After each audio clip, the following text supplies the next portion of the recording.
అప్పుల బాధలు వెంటాడుతున్నాయా? అయితే 6JVR వారి జాతిరత్నాలు ధరించండి.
అందరూ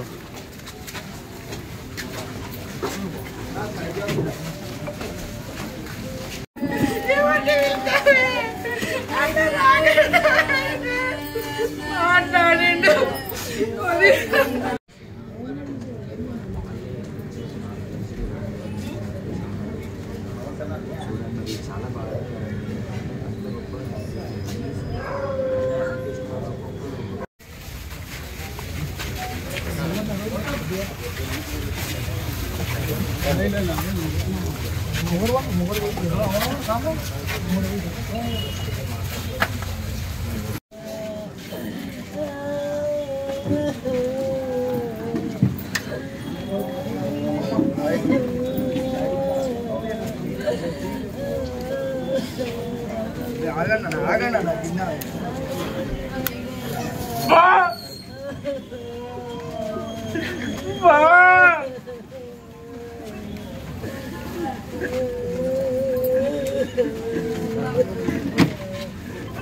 కట్టెలున్నాడా కింద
నువ్వు పానమే బాగాలేదు మరి ఏం చేస్తాము చెప్పు ఇన్ని రోజులు ఇబ్బంది పడిండు మనం ఏమైనా కావాల్సుకొని మనకు బలమంతమా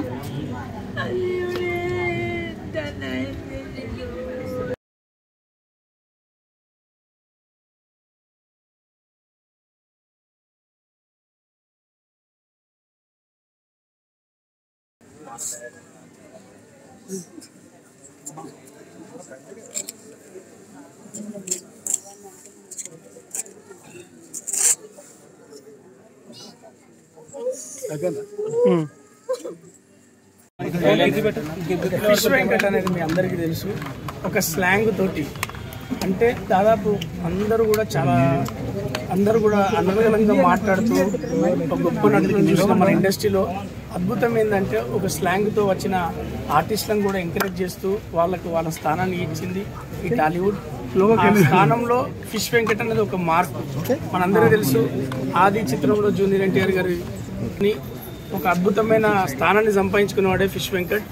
ఆయన స్థానాన్ని సంపాదించుకోవడం కాదు, అందరి మనసులను దోచుకొని అందరి డైరెక్టర్లకు కావచ్చు, అందరి ప్రొడ్యూసర్లకు కావచ్చు, అందరి నటీనటులు కావచ్చు, చిన్న పెద్ద అని సంబంధం లేకుండా కాక బాబాయ్ అని సంబోధిస్తూ ఆయన ప్రేమ ఆయనకు అంటే ఎంతసేపు ఎదుటోనికి ఏదైనా ఇవ్వాలా, ఏదన్నా చూసుకోవాలా అంటే ఎంత ప్రేమ పంచుకోవడానికి దావతులైనా ఇద్దామని అంటే అంత ప్రేమ చూసుకునేవాడు. సరే మనందరికీ జీవితంలో నటీనటులకు అంటే మేము అలాంటి చిన్న ఆర్టిస్టులు గొప్ప నటులను చూసి నేర్చుకునేవి ఉంటాయి. ఇలాంటి మా బాబాయ్ని చూసి నేర్చుకునేది ఏంటంటే జీవితం అనేది చాలా విలువైంది, దాన్ని జాగ్రత్తగా కాపాడుకోవాలి, సమయాన్ని గుర్తించుకొని ముందుకెళ్ళాలి. ఇప్పుడు నేను చెప్తున్నా, నేను అప్కమింగ్ ఆర్టిస్టులకు కావచ్చు, మిగతా ఆర్టిస్టులకు కావచ్చు, ఇక్కడ ఉన్న మీడియా మిత్రులకు కావచ్చు, యూత్కి కావచ్చు, మన ఆరోగ్యం మించిన ఆస్తి లేదు. దాన్ని కాపాడుకుంటే కుటుంబాన్ని వదిలేసి వెళ్ళే స్థానం రాదు. మరి ఫిష్ వెంకట్ గారు మరి అతని దగ్గర మనం చూడాల్సిన పాఠం గుణపాఠం కావచ్చు, ఏదైనా కూడా కావచ్చు.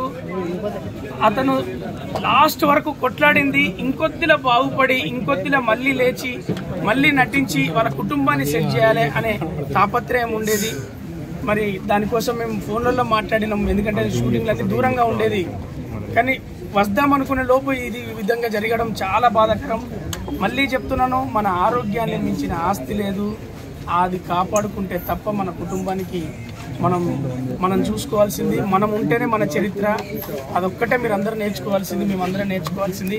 ఆయన ఎక్కడున్నా ఆయన ఆత్మశాంతి కలగాలని, వాళ్లకు ఆయన ఆశీస్సులుండి, వాళ్ళ కుటుంబానికి ఆయన ఆశీస్సులుండి, వాళ్ళ పిల్లలు వాళ్ళ మన ఫిష్ వెంకట్ అన్న ఎలా అయితే కోరుకున్నారో, ఫిష్ వెంకట్ అన్న వాళ్ళ సంబంధించిన వాళ్ళ గురించి ఏదైతే కోరుకున్నారో వాళ్ళందరూ అలా బ్రతికి ఆనందంగా ఉండాలని మాత్రం కోరుకుంటాం.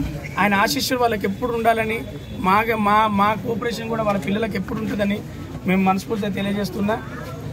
ఫిష్ వెంకట్ అన్న లేకపోవడం అనేది ఒక స్లాంగ్, ఒక ఆర్టిస్ట్ లేకపోవడం అనేది ఇండస్ట్రీలో అది కూడా ఒక లోటే, తీర్చలేంది. ఆయన ఎక్కడున్నా ఆయన ఆత్మశాంతి కలగాలని మరొకసారి తెలియజేసుకుంటూ నేను మీరు వచ్చారు. అంటే ఇండస్ట్రీ నుంచి ఇంతవరకు ఎవరు రాలేదు బ్రదర్, ఇది సందర్భం కాదనుకుంటా. సందర్భం కాదు, ఎందుకంటే భక్తులను కవర్ చేయి. ఎవరు రాలేదు.